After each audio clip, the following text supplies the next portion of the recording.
Hey everybody, it's Linus and it's Sunday. I thought I would take a moment and shoot what I think will end up being the last video on this truck. Just really finishing up the final touches, and I thought I would go ahead and give you guys a quick recap on what I've been doing the last year. If you haven't watched any of my videos, you might kind of take a look at some of the early videos so you can see what this truck looked like. This is a 1982 FJ40 Landcruiser. And like I said, I've had it for about a year now. And just some of the things that I did in the course of the restoration was initially start with the suspension and well, actually the brakes, replace the brake cylinders in the back, some of the brake lines, master cylinder. This vehicle does have disc brakes in the front, so we'll replace the calipers and the brake pads. And then put a 2.5-inch lift kit along with new shocks, and then just really spent a lot of time meticulously working underneath it, cleaning up different well, just all the grit in the ground really. And,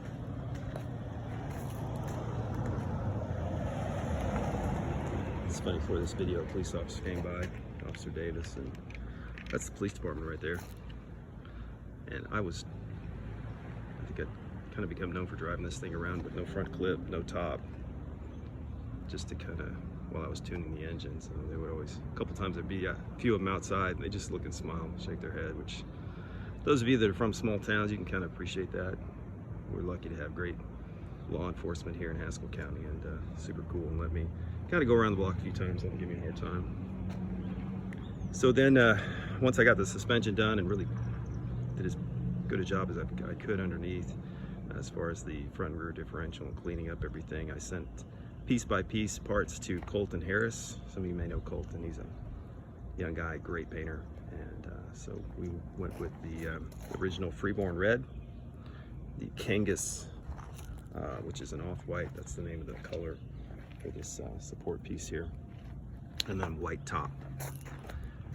And I did spend a lot of time sourcing parts. You can get a lot of aftermarket parts. Some you can't get. You just kind of got to look around for them. I love the jerry can, and I thought that was kind of a cool thing to add. It did not come stock, but I thought it was a really cool look. And then I added the M8000 Warren winch, which I think is a nice low profile winch. There's just cool features about this vehicle, like these kick out vents, which you wouldn't think would add a whole lot of airflow, but they actually do when you're cruising down the road. I like these levers here. As far as the interior, I went with the they call it coral, but it's actually tan. This originally came with a gray interior, and I just think that this combination red and tan looks really good.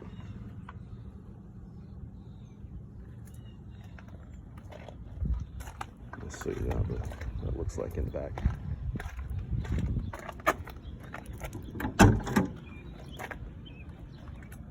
It's got fold down seats, little canvas strap holders.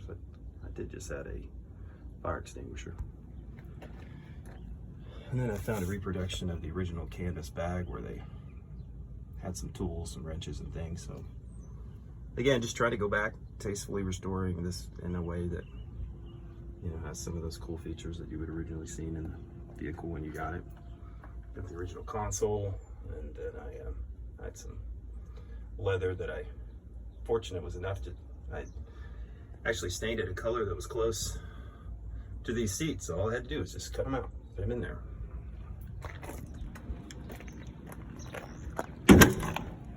And, oh, another cool thing that I did, because I own Stigler Printing, I went back and reproduced the original manual and shrink wrapped it.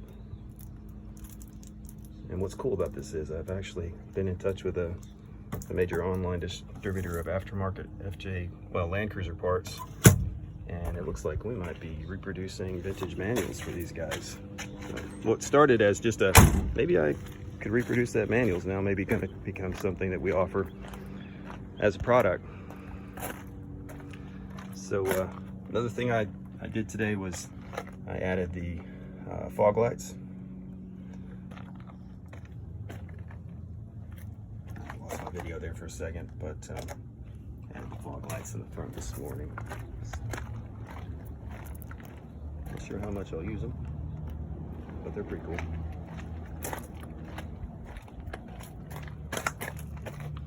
And I'll go ahead and start it up. This is a look at the interior. Went back and restored all these knobs. They look pretty bad, but there's a trick to. I'm not going to bore you with it, but there's a trick to getting these colors and all of these markings to how you restore them, rather. So here. So. Anyway, trick is you got to pump the gas a couple times. Fast the seatbelt starts, and then you hit the brakes, hit the brake light. Oh, another cool thing. Check that out. Interior light, turn on and off.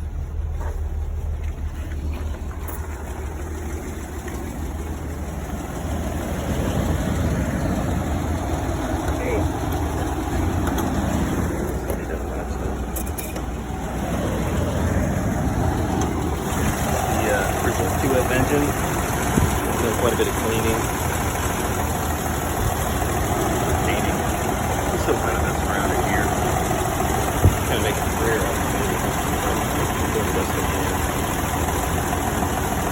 As you can tell, really idles great. I think in a previous video I explained these engines need a lot of vacuum.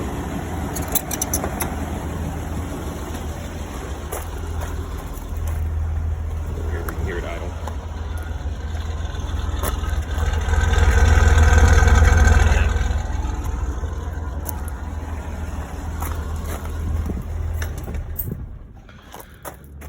Okay, so I think, the only other thing I would like to add is that, I've had several people say, how'd you do that? Or I could never do something like that. And the fact is that I'm not a mechanic.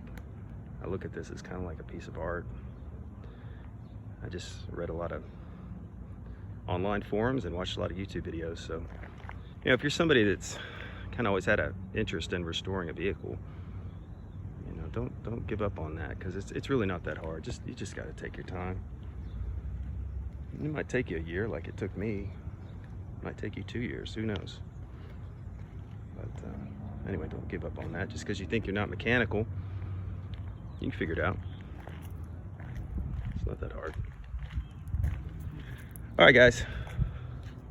Do one last shot here.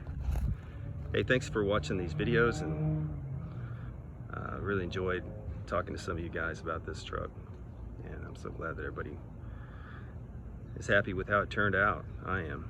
So anyway, take care, be safe, keep in touch.